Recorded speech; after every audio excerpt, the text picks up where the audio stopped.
عزیزو، ہمارے معاشرے میں آج جب ہم مختلف قسم کی پریشانیوں میں اور مشکلات میں گھر جاتے ہیں اور انسانی طور پر ہم بے بس محسوس کرتے ہیں اور لگتا ہے کہ شاید سارے دنیا کے مسائل کا انبار ہمارے اوپر لگا ہوا ہے اور نکلنے کی کوئی صورت پیدا نہیں لگتی ہوتی،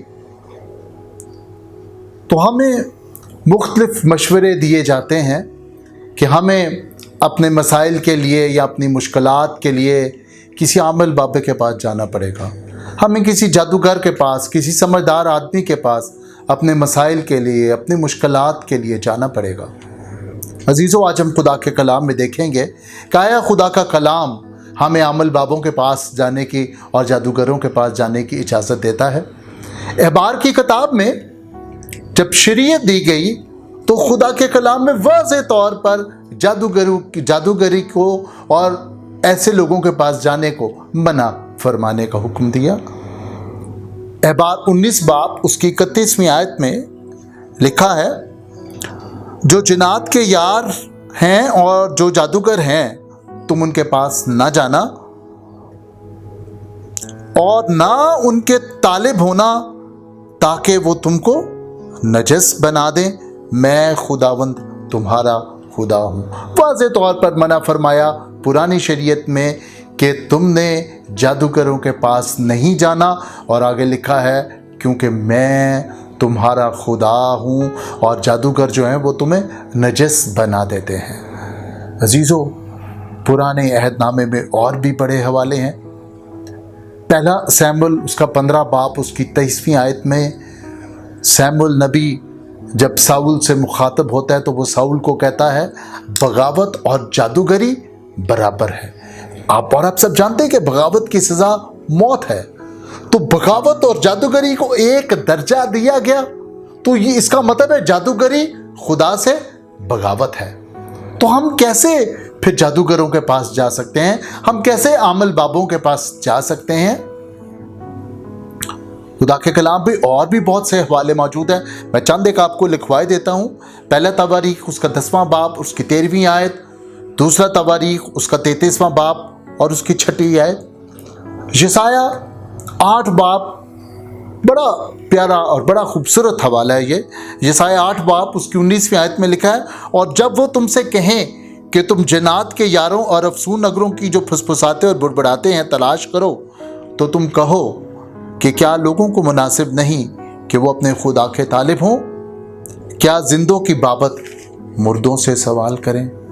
یا واضح طور پر فرما دیا کہ اگر کوئی تم سے کہے کیا وہ جادوگروں کے پاس چلے تو تم ان کو جواب دو، اور وہ جواب تمہارا واضح جواب ہو، اور وہ جواب یہ ہو کہ کیا مناسب نہیں کہ ہم اپنے خدا کے پاس جائیں؟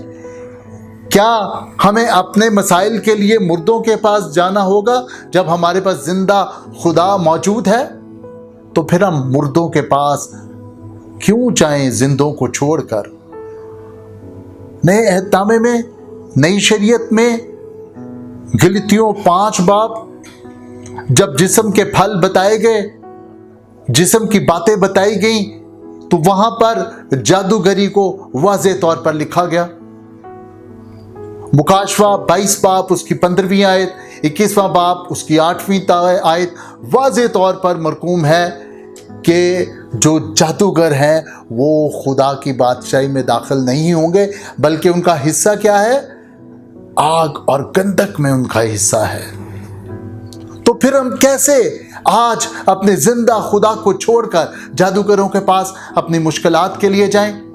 عزیزو، اعمال 8 باب میں جب نئی مسیحیت آئی تو شمعون جادوگر کا ذکر ملتا ہے ہمیں۔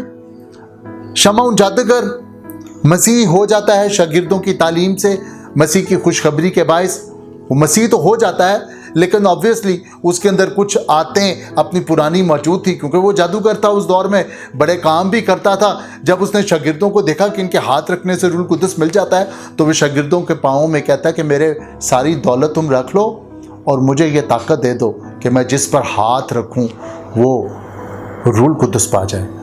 تو اس کو شاگردوں نے سختی سے اس کو منع کیا اور شاگرد نے اس کو کہا کہ تیرے پیسے تیرے ساتھ غارت ہوں. پھر وہ معافی مانگتا ہے. اعمال 19ویں باب میں عزیزو جب لوگ مسیح ہو رہے تھے اس وقت غیر قوموں سے لوگ مسیح ہوئے اور کئی لوگ ایسے بھی مسیح ہوئے جو جادوگر تھے. تو جب لکھا ہے جب وہ مسیح ہوئے تو انہوں نے کیا کیا؟ اپنی کتابوں کو، اپنی جادوگروں کی کتابوں کو جلا دیا. اس کا مطلب ہے کہ جب مسیحیت کے اندر جادوگری کی کوئی جگہ نہیں، جادوگری کے لیے کوئی مقام نہیں، کوئی ہدایت نہیں. اور لکھا ہے کہ جب ان کی جادوگری کی کتابوں کو جلایا گیا تو ان کی مالیت 50,000 روپے کے قریب نکلی.